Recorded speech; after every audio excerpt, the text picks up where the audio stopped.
বাংলাদেশের সর্বশেষ গুরুত্বপূর্ণ আপডেট সংবাদে আপনাকে স্বাগত। শুরুতেই সংবাদ শিরোনাম, পরে বিস্তারিত। শুরুতেই জানিয়ে দিব, আওয়ামী লীগ নেতার নেতৃত্বে হামলা, গুলি, বিএনপির অফিস ভাঙচুর। নড়াইলের কালিয়ায় বুড়িখালী গ্রামে আধিপত্য বিস্তারকে কেন্দ্র করে বিএনপি লোকজনের উপর গুলিবর্ষণ এবং কুপিয়ে জখমের ঘটনা ঘটেছে।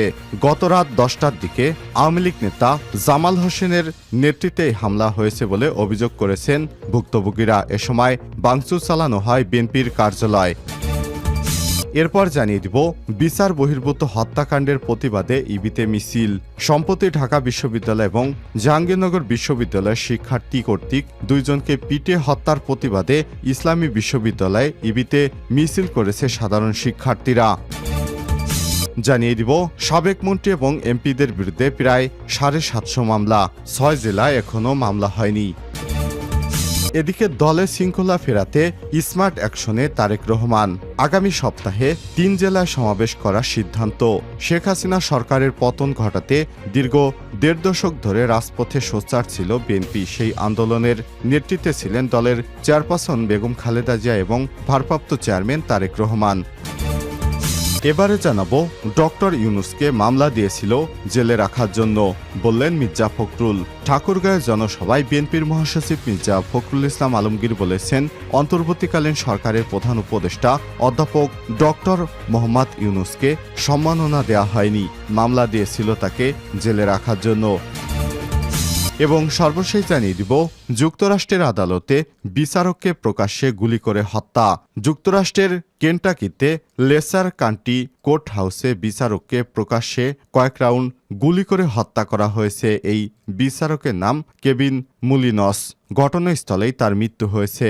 কেন্টাকি অঙ্গরাজ্যের পুলিশ এসব তথ্য জানিয়েছে খবর বিবিসির। বিচারককে হত্যার ঘটনায় লেসার কান্ট্রি শেরিফ শাওন স্টিফেনকে 43 গ্রেপ্তার করা হয়েছে। পুলিশ জানিয়েছে, বৃহস্পতিবার 19 সেপ্টেম্বর ওই বিচারকের সঙ্গে আদালতের মধ্যেই তর্কাতর্কিতে এক পর্যায়ে তাকে গুলি করে হত্যা করা হয়। তবে এর পেছনে কী কারণ রয়েছে তাৎক্ষণিকভাবে তা খুঁজে পায়নি পুলিশ। প্রিয় দর্শক, এতক্ষণ শুনছিলেন সংবাদ শিরোনাম, এবারে বিস্তারিত। তবে তার আগে বন্ধুরা, অনুরোধ থাকবে এই সংবাদটিতে একটি লাইক দিন। এই চ্যানেলে আপনি নতুন হয়ে থাকলে আমাদের সংবাদটি দেখতে দেখতে চ্যানেলটি সাবস্ক্রাইব করে রাখুন। কমেন্ট করে আপনার মূল্যবান মতামত জানিয়ে দিন বন্ধুরা, আপনি বিশ্বের কোন দেশ থেকে বা বাংলাদেশের কোন স্থান থেকে আমাদের সংবাদটি দেখছেন এবং শুনছেন। এবারে বিস্তারিত। আওয়ামী লীগ নেতাদের নেতৃত্বে হামলা, গুলি, বিএনপির অফিস ভাঙচুর।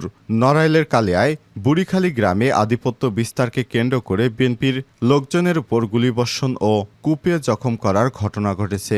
এ এলাকায় নিজ কর্তৃত্ব বজায় রাখতে বৃহস্পতিবার 19 সেপ্টেম্বর রাত 10:30টার দিকে আওয়ামী লীগ নেতা জামাল হোসেন ধলার নেতৃত্বে হামলা হয়েছে বলে অভিযোগ তুলেছে ভুক্তভোগীরা।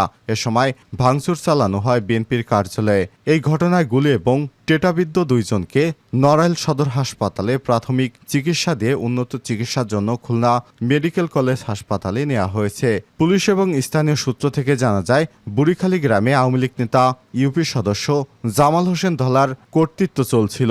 আধিপত্য বিস্তারে সম্প্রতি গ্রামের মাকসুদ শেখের নেতৃত্বে বিএনপির লোকজন সংগঠিত হয়। এতে উভয় পক্ষের বিরোধ শুরু হয়। চলমান বিরোধের এক পর্যায়ে বৃহস্পতিবার গ্রামে বিএনপির একটি অফিস উদ্বোধন করা হলে দুই পক্ষের মধ্যে উত্তেজনা বেড়ে যায়। পরে রাতে বুড়িখালী 3 রাস্তার মোড়ে ধলার নেতৃত্বে আগ্নেয়াস্ত্র এবং দেশীয় অস্ত্র দিয়ে হামলা হয়। এতে আমিনুর গাজী নামে একজনের শরীরের বিভিন্ন স্থানে গুলিবিদ্ধ হয় এবং হাতে টেটাবিদ্ধ হয় হেকমত গাজী নামে আরেকজনের। এ সময় আহতদের উদ্ধার করে নড়াইল সদর হাসপাতালে নিয়ে গেলে উন্নত চিকিৎসার জন্য খুলনা মেডিকেল কলেজ হাসপাতালে রেফার করা হয়েছে। অপরাধীদের ধরতে এলাকায় যৌথ বাহিনী অভিযান চালাচ্ছে। বিচার বহির্ভূত হত্যাকাণ্ডের প্রতিবাদে ইবিতে মিছিল।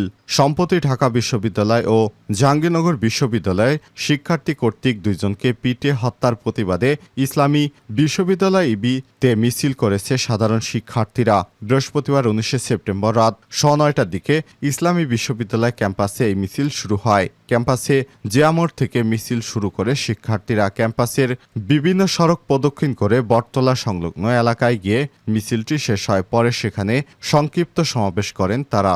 সমাবেশে শিক্ষার্থীরা বলেন, ঢাবিতে তোফাজ্জেল নামের একজন ভারসাম্যহীন যুবককে পিটে হত্যা করার পূর্বে তাকে ঠান্ডা মাথায় খাওয়ানো হয়। এই ঘটনা যারা ঘটিয়েছে তারা মধ্যযুগীয় নৃশংসতাকেও হার মানিয়েছে। আমরা এই ঘটনার তীব্র নিন্দা এবং প্রতিবাদ জানাচ্ছি। এই ঘটনায় জড়িতরা যদি সামান্য হয়, এমনকি প্রধান উপদেষ্টা হয়, তবুও তাদের দ্রুত সময়ের মধ্যে শাস্তির আওতায় আনতে হবে।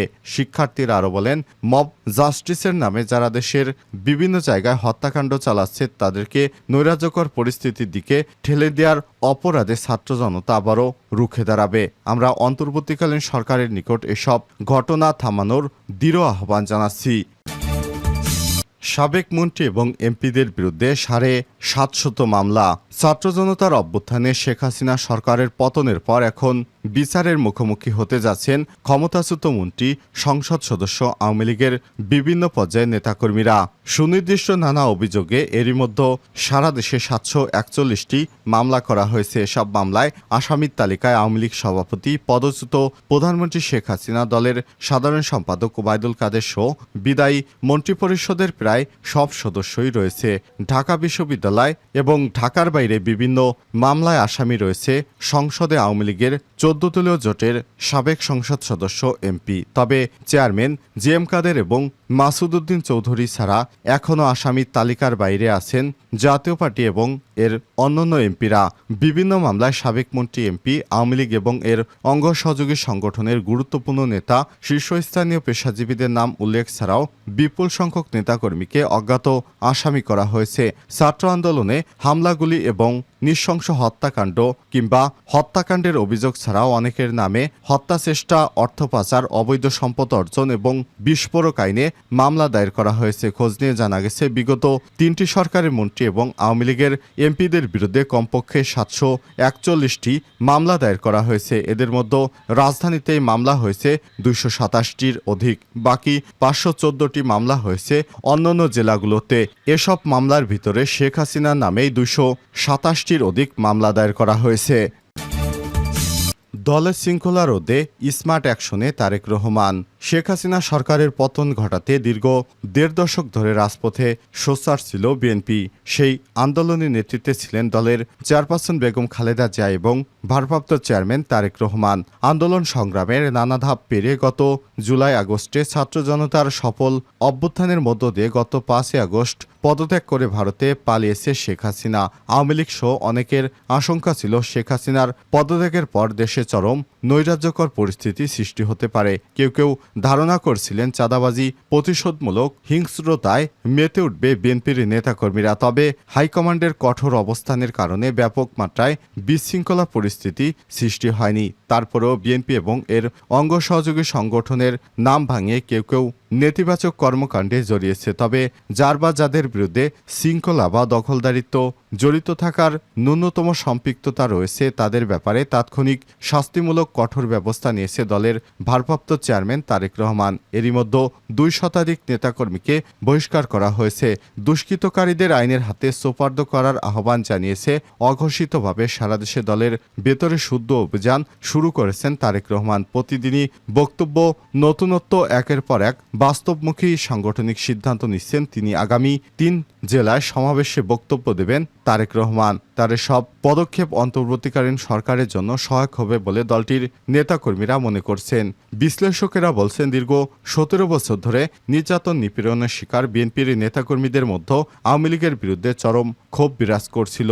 শেখ হাসিনার পতনের পর তাদের সেই ক্ষোভের চরম বহিঃপ্রকাশ ঘটতে পারত, কিন্তু তারেক রহমানের কঠোর নির্দেশনা, দূরদর্শী নেতৃত্ব এবং প্রতিহিংসার পরিবর্তে সহনশীল রাজনীতির কারণে বিএনপির সর্বস্তরের নেতাকর্মীরা ধৈর্য ধারণ করেন।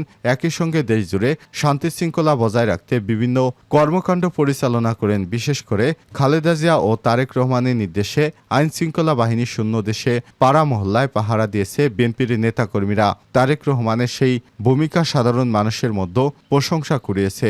দলীয় নেতাকর্মীদের পাশাপাশি সাধারণ মানুষও তারেক রহমানের এসব পদক্ষেপকে স্মার্ট অ্যাকশন মনে করছেন। প্রতিটি অ্যাকশন যেন স্মার্ট ও সময় উপযোগী। এক কথায় বিএনপিকে তিনি গণমানুষের দলে পরিণত করেছেন। তার বিভিন্ন সিদ্ধান্তকে স্বাগত জানিয়ে অনেকেই সামাজিক যোগাযোগ মাধ্যম ফেসবুকে বিভিন্ন মন্তব্য শেয়ার করেছেন। বিএনপি নেতাকর্মীরা মনে করছেন তারেক রহমানের এসব পদক্ষেপ নেতৃত্বের দক্ষতা যেন তার পিতা শহীদ প্রেসিডেন্ট জিয়াউর রহমানেরই প্রতিচ্ছবি।